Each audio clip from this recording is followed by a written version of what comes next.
नाजरीन, इस वीडियो में आपको इंसानी दिमाग खाने वाले जरासीम नेगलेरिया के बारे में बताया जाएगा। ये कहाँ पाया जाता है और कैसे दिमाग में दाखिल होता है।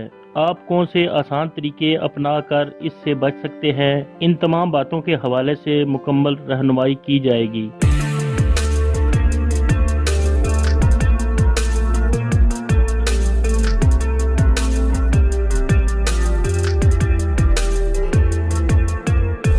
अस्सलाम वालेकुम नाजरीन, आपने सुना होगा कि एक वायरस इंसानी दिमाग खाता है। तो सबसे पहले जान लें कि ये वायरस नहीं बल्कि अमीबा की एक किस्म है। ये दरियाओं, स्विमिंग पूल्स, नदी नालों और झीलों के पानी में मौजूद हो सकता है। समंदर के पानी में ये नहीं पाया जाता। जिस पानी में ये मौजूद हो, इसको पीने या नहाने से इंसान को कोई नुकसान नहीं पहुंचता। दिमाग तक पहुंचने का इसका एक ही रास्ता है और वो है नाक। अगर आप पानी को नाक में इतना ऊपर चढ़ाएंगे कि ये नाक की छत तक जा पहुंचे, तो इस पानी में मौजूद नेगलेरिया नाक और दिमाग के दरमियान मौजूद जालीदार हड्डी क्रिब्रिफॉर्म प्लेट के मसामों से गुजरकर दिमाग तक पहुंच जाता है और दिमाग को खाना शुरू कर देता है। इसकी अलामात 24 घंटे से लेकर कुछ दिन तक जाहिर होती हैं।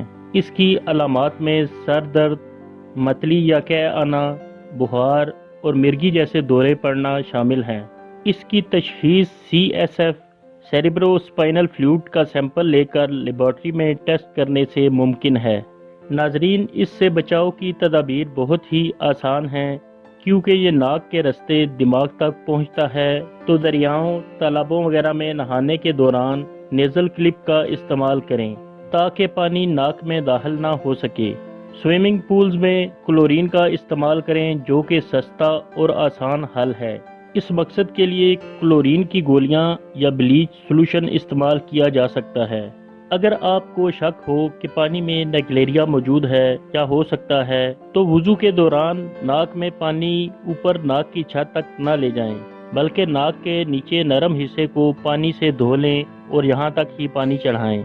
गुस्ल के दौरान नाक में पानी चढ़ाने के लिए आप एहतियातन फिल्टर का पानी भी इस्तेमाल कर सकते हैं।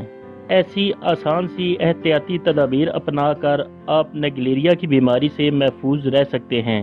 पाकिस्तान में अब तक तकरीबन 150 के करीब इसके मरीज तशखीस हो चुके हैं, जिनमें से किसी भी मरीज को नहीं बचाया जा सका। एहतियात ही बेहतरीन हल है।